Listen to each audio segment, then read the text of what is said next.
ادارہ دارالمعدہ حفظ القرآن اسکول اینڈ کالج کربلا میں مصطفیٰ ایجوکیشن سوسائٹی کے تیار کردہ نصاب کے مطابق 7 روزہ ورکشاپ بعنوان قرآن نصاب زندگی کا انعقاد کیا گیا۔ اس ورکشاپ میں جدید ٹیکنالوجی اور مہارتوں کے استعمال سے المصطفیٰ ایجوکیشن سوسائٹی کا تیار کردہ قرآن فہمی سے متعلق کورس متعارف کروایا گیا۔ ورکشاپ کے آخری روز قرآنی آیات کو آسان اور جدید طریقے سے سمجھانے کے لیے ایک نمائش کا انعقاد کیا گیا، جس میں ماڈلز کے ذریعے آیات کے معنی و مفہوم کو سمجھانے کی کوشش کی گئی۔ سب سے پہلے دارالمعدہ کے مرکزی دروازے پر سلام سے متعلق آیت درج کی گئی اور ماڈلز بنا کر سلام کی اہمیت کو اجاگر کیا گیا۔ اللہ کی طرف سے سلام کرنے اور سلام کا جواب دینے والے کے لیے کیا انعامات ہیں، خوبصورت ماڈلز کے ذریعے بچیوں کو سمجھایا گیا۔ زیارات کے ماڈلز بنا کر آئمہ دھار پر سلام بھیجنے کی عکاسی کی گئی۔ ملت اسلامی کے عظیم شہداء کے متعلق آگاہی اور ان پر سلام بھیجنے کے حوالے سے شاندار ماڈلز بنائے گئے۔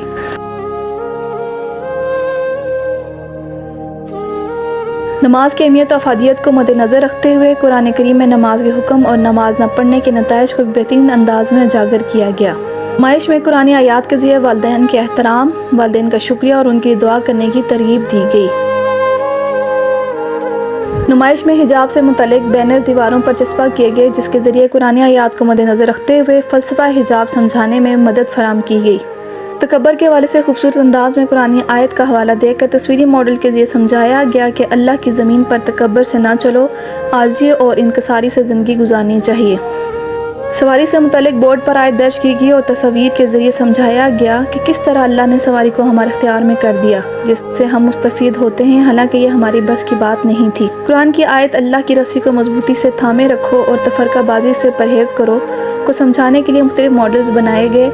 وطن عزیز پاکستان اور ذات جموں کشمیر کے مختلف صوبوں سے متعلق ماڈلز بنا کر مذہبی لاسانی و علاقائی تعصب سے دور رہنے اور پیار و محبت و امن و امان کی فضا قائم کرنے کی ترغیب دی گئی۔ بچوں کی بہترین تربیت کے حوالے سے کھیلوں سے متعلق مختلف ماڈلز بنائے گئے اور آسان انداز میں بتایا گیا کہ بچوں کی نفسیات کو مد نظر رکھتے ہوئے کیسے انہیں کھیل کے ذریعے قرآنی تعلیمات دی جا سکتی ہیں۔ پوسٹر کے ذریعے کچن اور واش روم کی صفائی کی اہمیت و افادیت سے متعلق آگاہی دی گئی۔ مکہ مکرمہ اور خانہ کعبہ کا ماڈل بنا کر مکی صورتوں سے متعلق آگاہی دی گئی، جسے شرکاء نے خوب سراہا۔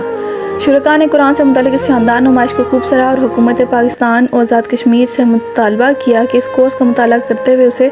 جملہ تعلیمی ادارہ جات میں نافذ کیا جائے، تاکہ ہماری آنے والی نسل بہترین اور سہل انداز میں قرآن کریم کی تعلیمات کو سمجھ سکے، نہ صرف قرآن کو حفظ کرے بلکہ اس کی مفاہیم و مطالب سے مکمل آگاہی کے بعد معاشرے میں تعمیری کردار ادا کر سکے۔ پرنسپل ادارہ دارالمعدہ حفظ القرآن اسکول اینڈ کالج کربلا خواہر صدیقہ بطول کا کہنا تھا کہ چیف ایگزیکٹو ڈائریکٹر مصطفیٰ ایجوکیشن سوسائٹی محترمہ ڈاکٹر فاطمہ شہاب کی تیار کردہ قرآن فہمی سے متعلق اس پروجیکٹ کو جب ہم آزاد کشمیر میں لے کر آئے تو سب سے پہلے ہم نے یہ جاننے کی کوشش کی کہ ہمارے بچے کیسے قرآن فہمی میں دلچسپی لے سکتے ہیں۔ ہم نے جدید ٹیکنالوجی اور مہارتوں کو اپناتے ہوئے ایک کورس متعارف کرایا، جس کے ذریعے بآسانی قرآن حفظ کرنے کے ساتھ ساتھ اس کی مفاہیم و مطالب کو سمجھانا اور اسے عملی زندگیوں میں اپنانا ممکن ہو سکے گا۔ خواہر صدیقہ بطول کا مزید کہنا تھا کہ ادارہ دارالمعدہ حفظ القرآن اسکول اینڈ کالج میں کلاس ششم سے انٹرمیڈیٹ تک 80 علوم کے ساتھ ساتھ جدید ٹیکنالوجی اور طریقوں سے قرآن کریم تفہیم و مطالب کے ساتھ حفظ کروانے کی سہولت بھی موجود ہے۔ رسول خدا صلی اللہ علیہ وآلہ وسلم نے ارشاد فرمایا کہ میں تمہارے درمیان 2 گراں قدر چیزیں چھوڑے جا رہا ہوں، ایک قرآن اور ایک اہل بیت، اور یہ ایک دوسرے سے کبھی بھی جدا نہیں ہوں گے یہاں تک کہ حوض کوثر پر آ کر ہم سے ملاقات کریں گے۔ تو اس حدیث کی روشنی میں الحمدللہ میں اکثر سوچتی تھی کہ قرآن اور اہل بیت کو ہم ساتھ کس طرح پریکٹیکلی لے کر چلیں، کیونکہ ظاہری طور پر تو یہ کہا جاتا ہے کہ قرآن کو بھی ہم دیکھ رہے ہیں اور اہل بیت علیہ السلام سے بھی ہم وابستہ ہیں، لیکن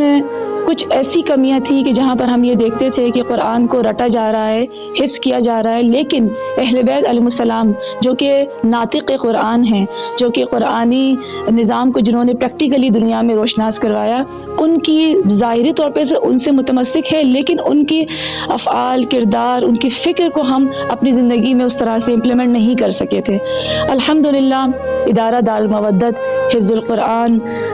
کردلہ آزاد کشمیر کو یہ سعادت نصیب ہوئی کہ جس کے سرپرست اعلیٰ حجت الاسلام والمسلمین شیخ محسن علی نجفی ہیں، جو ان کی سرپرستی فرما رہے ہیں اور یہاں پہ تعاون اور مدد فرما رہے ہیں. ان کی توسط سے ان کو یہ سعادت نصیب ہوئی، ہماری ٹیم کو ان کی مدد سے. ہم نے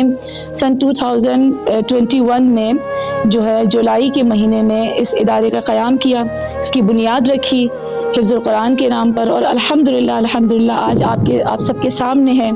کہ جہاں پر قرآن صرف نظر آتا تھا تو اب وہاں قرآن نہیں بلکہ اہل بیت علیہ السلام کی کردار کی جھلک بھی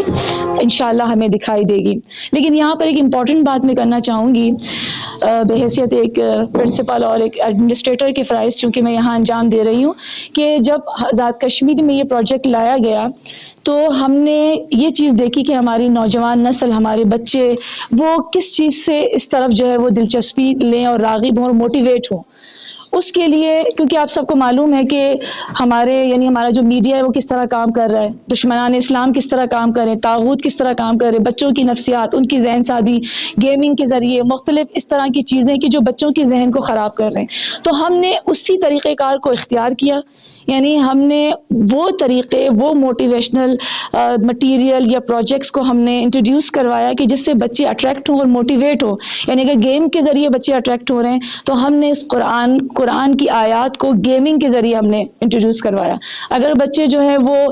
یعنی ڈفرینٹ طریقوں سے ایکٹیویٹیز سے یا ٹوائس کے ذریعے راغب ہونا چاہ رہے ہیں، ہم نے اس چیز کو انٹروڈیوس کروایا. تو میں کہنا چاہوں گی کہ بچوں کی دلچسپی، ان کی فکر، ان کی نفسیات کو مد نظر رکھتے ہوئے ہم نے آزاد کشمیر کی سرزمین مظفر آباد کردلہ میں اس ادارے کو بنایا. اور یہاں پر نہ صرف یہ کہ حفظ کروایا جاتا ہے بلکہ پریکٹیکلی طور پر پروجیکٹس اور موٹیویشنل مٹیریل اور تمام چیزیں پریزنٹیشن کی صورت میں حفظ کو عملی طور پر بچوں کو حفظ کروایا جاتا ہے. تو بس آخر میں یہی گزارش کروں گی آپ سب سے کہ اس ادارے میں آئیں اور یہاں پر دیکھیں ہمارے کام کو. اور یہ کام صرف یہ نہیں کہ اس ادارے تک محدود رہے بلکہ پورے پاکستان میں پھیلنا چاہیے اور ہر جگہ تعلیمات اہل بیت اور قرآن کی روشنی جو ہے وہ پھیلنی چاہیے. بہت بہت شکریہ. والسلام علیکم ورحمۃ اللہ وبرکاتہ.